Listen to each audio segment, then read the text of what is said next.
चलिए अब बढ़ते हैं केवाईसी की तरफ और आज हम बातचीत करेंगे अशोक लीलैंड के मैनेजमेंट से। कंपनी के इंटरनेशनल बिजनेस ऑपरेशंस के प्रेसिडेंट अमनदीप सिंह हमारे साथ जुड़ रहे हैं। कंपनी को एक बड़ा ऑर्डर मिला है डिफेंस की तरफ से, सरकार की ओर से।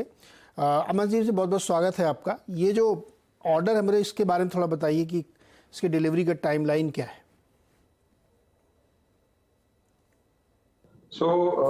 ये जो हमें 800 करोड़ का ऑर्डर मिला है डिफेंस में, इसमें गन टोइंग व्हीकल्स हैं 6x6, इसमें फील्ड आर्टिलरी ट्रैक्टर है 4x4 और इसमें स्टैलियन किट्स हैं जो हम VFJ को सप्लाई करते हैं। तो ये सब ऑर्डर्स हैं। इसमें जो 6x6 है जिसको कि हम GTV गन टोइंग व्हीकल बोलते हैं, ये बहुत ही एक स्पेशल व्हीकल है जो सभी तरह की जो इंडियन आर्मी के पास आर्टिलरी गन्स हैं उनको टो करने के लिए ये एक व्हीकल है। पहले ये गाड़ी इंपोर्ट की जाती थी, लेकिन गवर्नमेंट की जो फर्स्ट पॉजिटिव इंडिजनाइजेशन लिस्ट है और उससे पहले भी हमने ये गाड़ियां सप्लाई की हैं। ये हमने इंडिया में डिजाइन, डेवलप और मैन्युफैक्चर की हैं और सभी तरह की आर्मी की रिक्वायरमेंट्स के साथ ये गाड़ियां हैं। इसमें क्रू कैबिन है जिसमें कि 6 क्रू जा सकता है। मेन जो व्हीकल का कैबिन है और क्रू कैबिन है दोनों एयर कंडीशनड हैं। इसमें जैसा मैंने कहा, टोइंग हुक है जो कि आर्टिलरी गन को टो कर सकता है। सेल्फ रिकवरी विंच के साथ ये गाड़ियां हैं। तो सभी इंडियन आर्मी की जो रिक्वायरमेंट्स उनको चाहिए थी वो ये गाड़ियां मीट करती हैं और हमें ये गाड़ी का 252 एग्जैक्टली ये गाड़ियों का ऑर्डर हमें इसमें ये मिला है। अमनदीप, आजकल डिफेंस बहुत ही फोकस में है और बहुत सारे कॉन्ट्रैक्ट्स गवर्नमेंट की तरफ से निकल के आ रहे हैं। तो अशोक लीलैंड की मैं पर्टिकुलर बात करूं तो उसमें डिफेंस की ऑर्डर बुक साइज क्या है आपकी और आगे इसमें किस तरह की ग्रोथ देखने को मिलेगी?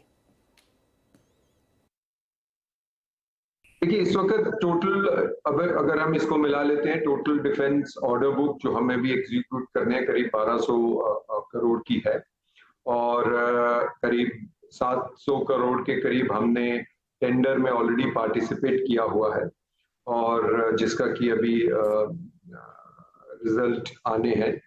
तो लेकिन देखते हुए जो हमारा टेंडर सक्सेस रेट रहा है पीछे, वो काफी अच्छा है। जो लैंड मोबिलिटी इन तरह की व्हीकल्स में 75-80% तक का हमारा सक्सेस रेट है।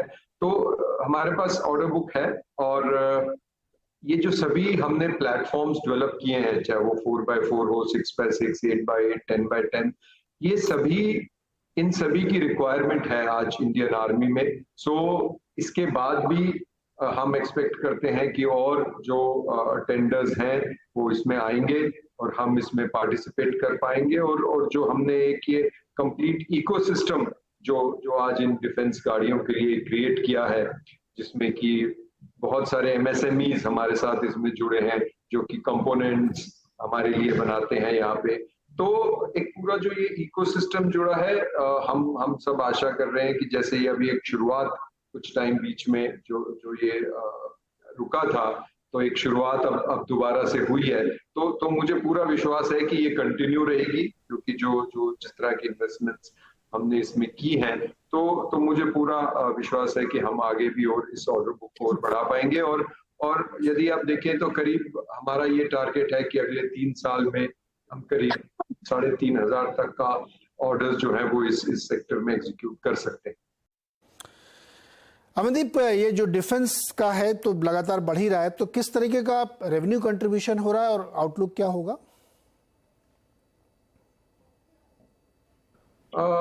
अगर मैं पिछले 2-3 साल का देखूं तो अभी तो एज अ परसेंटेज बहुत ज्यादा नहीं है।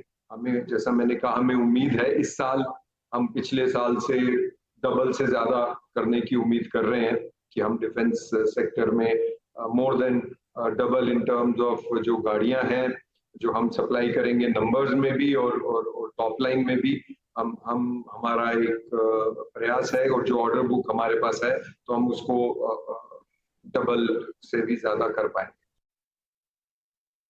ओके, अच्छा अमनदीप, थोड़ा सा और, चूंकि इकोनॉमी में एक बहुत अच्छी रफ्तार देखने को मिल रही है, इंफ्रास्ट्रक्चर में बहुत पुश है, तो जो आप लोगों की बड़ा ज़बरदस्त डिमांड रहती है लाइट कमर्शियल व्हीकल में, ये इकॉनमी को बहुत अच्छे से ग्रेज करती है, तो उसकी डिमांड किस तरह की देखने को मिल रही है आप लोगों को खास तौर पे, और क्या ये ग्रोथ की ट्रेजेक्टरी में है या प्लेटोइंग हो रही है वहाँ पे? नहीं, डिमांड इंटैक्ट है। अभी हम करीब इस साल 5 से 6% तक की टीआईवी में ग्रोथ देख रहे हैं, और हमारा मार्केट शेयर भी एलसीवी में ग्रो करने का प्लान है, जो हमने ऑलरेडी ले आउट किया है। तो अभी हमें ऐसा नहीं है कि रेड फ्लैग्स दिख रहे हैं।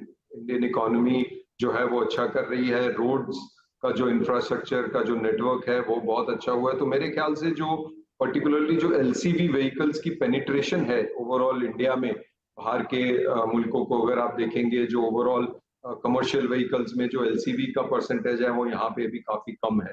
तो एक जो जैसे जैसे इंडियन सोसाइटी जो है ये कंजम्पशन बेस्ड सोसाइटी हो रही है, जो इनकम जो है डिस्पोजेबल इनकम वो उसका स्तर बढ़ रहा है, हाईवेज जो आज एक्सप्रेसवे जो इतने बने वो आ रहे हैं, तो बहुत सी कमोडिटीज जो पहले एक जगह से दूसरी जगह, बिकॉज जबकि वो पेरिशेबल है, वो ट्रांसपोर्ट ही नहीं हो पाती थी, अब वो भी इसमें आने लगेंगी। तो एक हम बहुत बड़ा जो है इसके आसपास एक रेवोल्यूशन मेरे हिसाब से हम देखेंगे, और काफी पोटेंशियल है अभी एलसीवी का ग्रो करने का।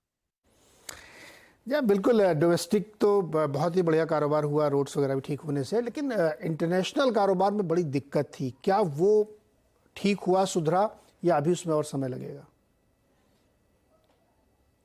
ये आपका कहना बिल्कुल सही है। लास्ट ईयर जो यूक्रेन वॉर के बाद जो इन्फ्लेशन की और करेंसी की सिचुएशन बनी, इंडिया तो एक शाइनिंग प्लेस रहा है, लेकिन अगर आप बाकी 7 कंट्रीज को देखें या अफ्रीकन कंट्रीज को देखें, जहां से कि ज्यादातर इंडियन एक्सपोर्ट्स गाड़ियों का जाता है, कमर्शियल व्हीकल का, तो सभी मार्केट में हमने देखा है कि बहुत ज्यादा दबाव रहा है।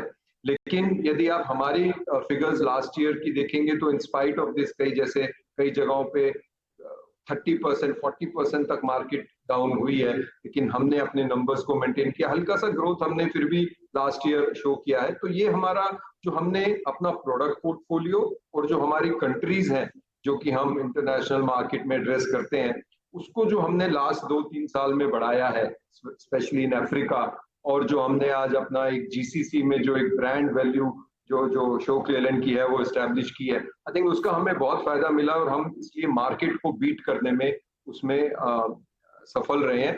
लेकिन हाँ, मार्केट में दबाव जैसा मैंने कहा जरूर है, लेकिन अभी धीरे धीरे हमें लगता है कि इवन 7 कंट्रीज में अफ्रीका में भी 3 मंथ 4 मंथ के बाद सिचुएशन थोड़ी बेटर होनी चाहिए, जैसे कि डॉलर इंडेक्स थोड़ा नीचे आएगा, करेंसी और सिचुएशन पे थोड़ा सा इम्प्रूवमेंट आएगी, सो